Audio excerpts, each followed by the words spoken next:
The movie Jaws was shot on Martha's Vineyard, and for the past 50 years, the island's identity has been closely tied to the iconic film. To mark the anniversary, all the towns on the island are putting this heritage on full display. In Oak Bluffs, on the north end of the island, I talked with Chick Stapleton, who is a super fan of the movie.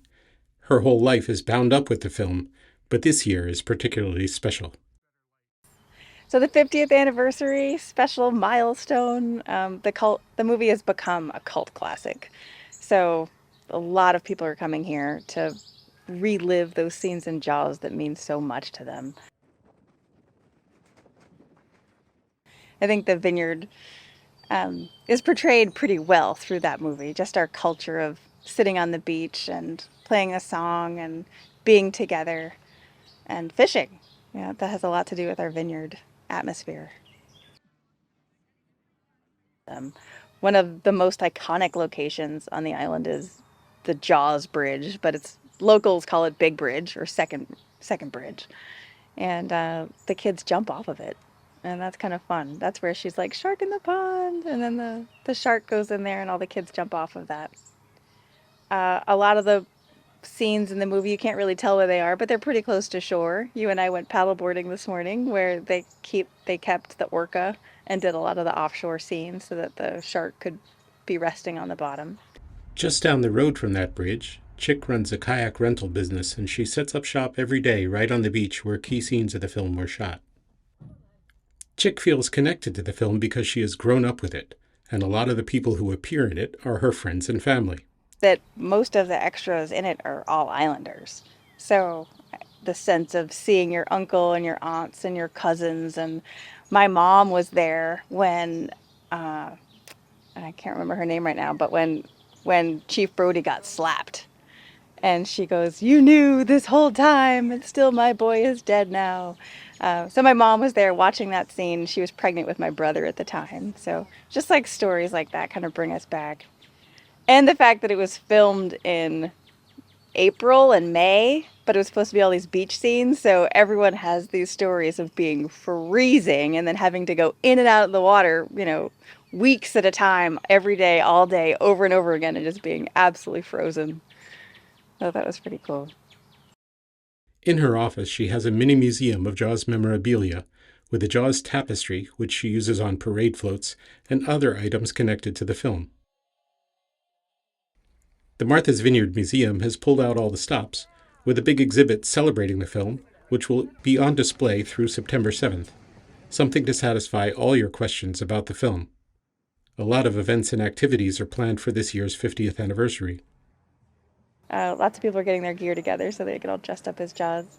Friends of Kentucket, Pond Association, and Island Spirit Kayak are putting together a shark sandcastle building contest right where one of our local kids who played Chief Brody's son was doing the patty cake scene. And right there, we're going to be doing the competition.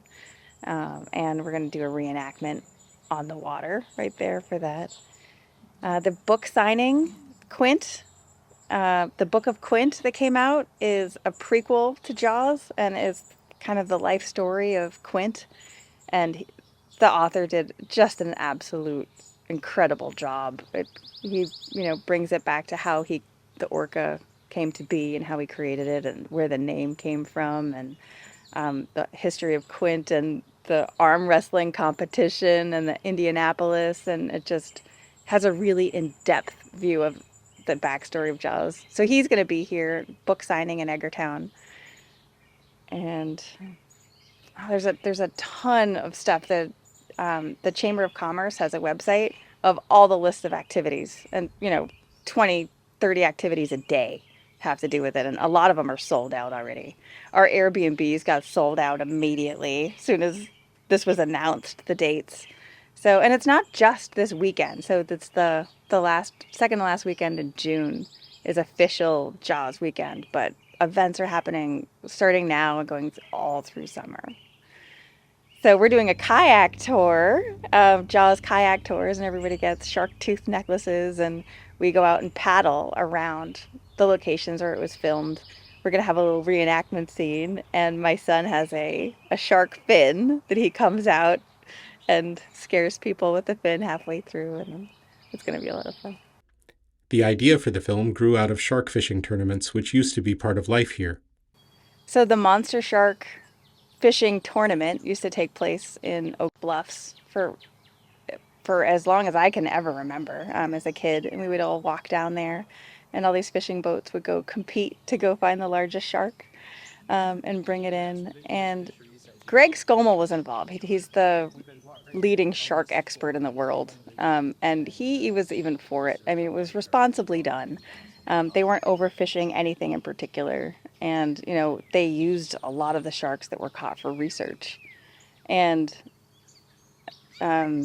yeah, they would bring them into Oak Bluffs Harbor and then hoist them up and weigh them. And then when they took them down, they would cut them up and donate all of the shark meat to the elderly housing here, the same way we do for deer. So a lot of the meat that we catch, we preserve and bring back to the community and eat local. That's part of the most way you can preserve your area is to eat local. And it's delicious. Mako tastes like swordfish, but even better. So, I mean, if you have it right, you're hooked for life. The film offsets the horror aspect of the monster shark with some gentle ribbing about life on the island. But you asked about the boat scene where all these boats were chaotic and going out and chumming and using explosives, and it was kind of, silly. And, I think you were saying that they were trying to portray the silliness of the islanders, but I mean, that's also realistic. Someone puts a $10,000 bounty on a shark, all these local fishermen who do have little dinghies and dynamite, like that's exactly what happens. They use locals and local boats for all of that scene. So I know all of those guys, and of course it's not the right way to get a shark, but that's what they would try to do. So I think it does capture it. Even though he's making fun of the island, it's not that it's not a realistic portrayal.